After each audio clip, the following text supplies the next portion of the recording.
Poco C75 adalah sebuah smartphone budgetnya dari Poco yang apakah menarik? Mari kita lakukan review dari Poco C75 ini ya guys. HP ini sendiri membawa spesifikasi sebagai berikut, menggunakan prosesor MediaTek Helio G81 Ultra, RAM 8GB untuk varian yang kita uji, storage 256GB bertipe eMMC untuk varian yang kita uji ya guys. Dari spesifikasi itu, mari kita review HP ini ya guys. Aspek pertama yang akan kita bahas dari sisi performance-nya. Jujur untuk penggunaan harian sebenarnya masih termasuk cukup smooth, tapi memang kita tidak bisa pungkiri kalau kadang-kadang masih ada sedikit stutter ya untuk varian RAM 8GB ini. Masih ada sedikit stutter mungkin karena storage-nya masih bertipe eMMC ya guys. Dan di sini memang karena keterbatasan dari prosesornya yang masih belum support storage UFS. Dan untuk penggunaan harian sebenarnya tidak terlalu ada kendala, cuma memang kita tidak bisa split screen di sini, ya sangat disayangkan mungkin karena dibatasin secara software. Terus kemudian untuk penggunaan harian masih termasuk aman. Secara Antutu masih tembus hingga 260 ribuan. Kemudian secara Geekbench 6 kalian bisa lihat skornya di layar kalian. Lanjut 3D Mark Wildlife Extreme Stress juga kalian bisa lihat skornya di layar kalian. Kemudian PC Mark kalian juga bisa lihat skornya di layar kalian. Kemudian untuk gaming sendiri kita coba game Mobile Legends, kalian bisa lihat settingnya. Untuk rata-rata FPS-nya. Lanjut game PUBG Mobile, kalian bisa lihat settingnya.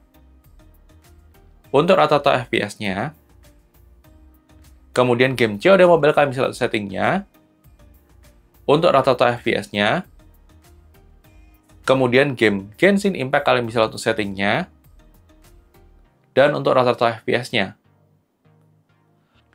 Overall, kita bisa bilang untuk penggunaan harian masih termasuk cukup aman. Buat gaming pun sendiri masih termasuk oke saja untuk kelas harganya.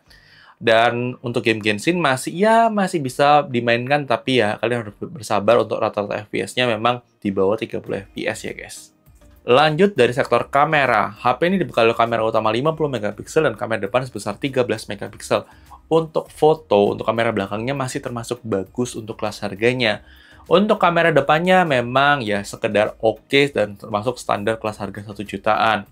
Kamera depan maupun kamera belakangnya sama-sama bisa merekam video sampai 1080p 30 fps. Sama-sama tidak punya stabilisasi, jadi kalian tidak perlu expect bisa stabil untuk perekaman videonya.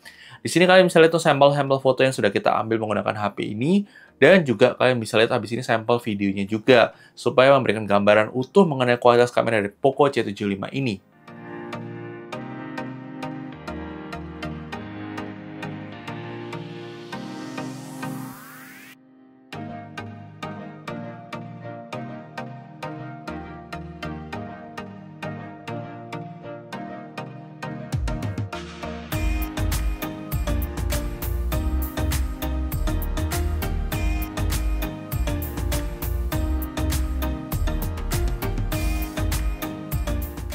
Oke guys, ini dia adalah sampel perekaman kamera depan dari Poco C75 kalau kita gunakan buat perekaman video.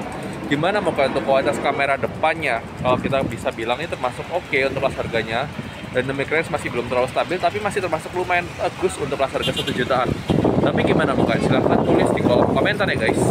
Oke guys, ini dia adalah sampel perekaman kamera belakangnya kalau kita gunakan buat perekaman video. Kurang lebih seperti ini untuk kualitas kamera belakang dari Poco C75 kalau kita gunakan buat perekaman video.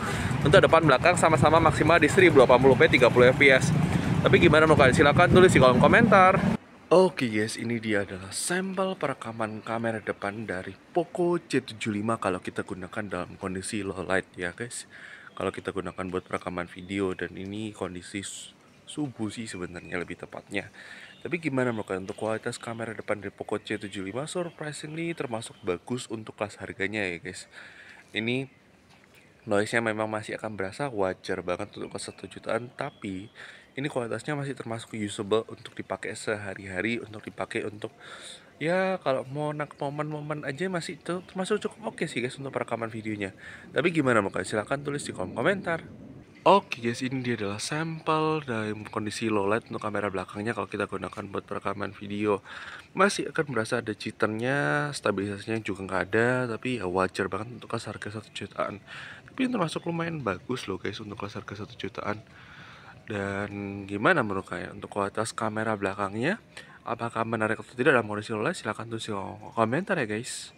Kemudian kita bicara soal layar. HP ini bakal layar IPS dengan resolusi HD+, refresh rate 120 Hz, bisa untuk nonton YouTube hingga lancar 1080p 60 fps meskipun bisa kebuka sampai 4K 60, tapi yang lancar playbacknya di 1080p 60 fps.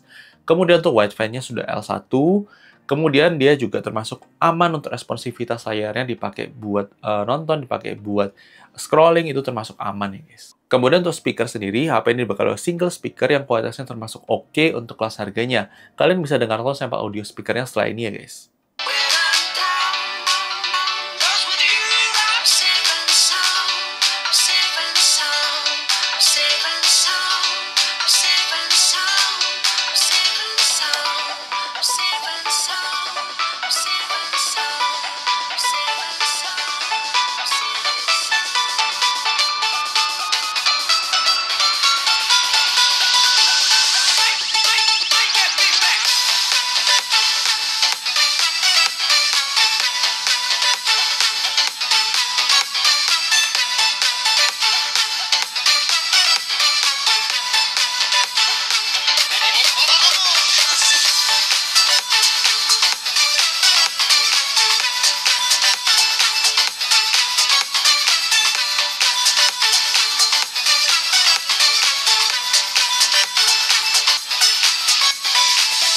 Lanjut bicara soal baterai, HP dibekali baterai 5160 mAh, yang dimana selama penggunaan kita itu masih termasuk cukup irit untuk dipakai seharian.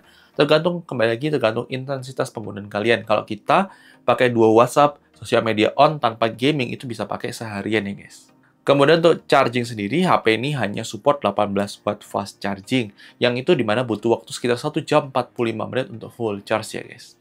Kemudian dari sisi security sendiri sudah ada side fingerprint scanner dan juga sudah ada face unlock. Sebuah hal yang wajar banget untuk kelas harga 1 jutaan dan komplit lah guys. Kemudian dari sisi desain menurut kita ini termasuk unik ya untuk kelas harga 1 jutaan meskipun mungkin sudah banyak tren HP 1 jutaan yang pakai desain ini. Tapi tetap Poco adalah Poco yang punya ciri khasnya tersendiri guys. Kemudian dari slot SIM card sendiri, HP ini bakal dual slot SIM card plus micro SD slot. Tapi tidak ada dukungan eSIM yang memang wajar banget untuk kelas harga 1 jutaan, memang tidak ada HP yang sudah support eSIM ya guys. Kemudian untuk aplikasi zoom sendiri belum support virtual background zoom, yang memang wajar karena memang prosesornya belum mendukung ya guys. Kemudian dari sisi fitur, HP sudah punya NFC, punya IP rating IP52, kemudian punya jack 3,5 mm, kemudian dia juga punya FM radio ya guys. Kemudian untuk navigasi Google Maps juga termasuk aman dan lancar, kita tidak menemukan adanya kendala selama penggunaan HP ini. Kemudian dari sisi jaminan update software sendiri, HP ini memberikan jaminan update 2 kali update OS dari Android 14 dan 3 tahun security, yang artinya ini adalah sebuah HP entry level yang punya jaminan update yang terjamin ya guys. Kesimpulannya, ini adalah HP yang termasuk all-rounder dan layak untuk dibeli buat kalian yang memang cari HP all-rounder di kelas harga 1 jutaan. Tapi sekali lagi, ini adalah pendapat dari review gadget. Mungkin bisa berbeda dan pendapat kalian tidak masalah. Silahkan tulis pendapat kalian di kolom komentar. Dan thank you sudah nonton video ini. Jangan lupa like video kalau suka, dislike aja kalau nggak suka. Dan sampai ketemu di video selanjutnya. Oke guys? Bye-bye!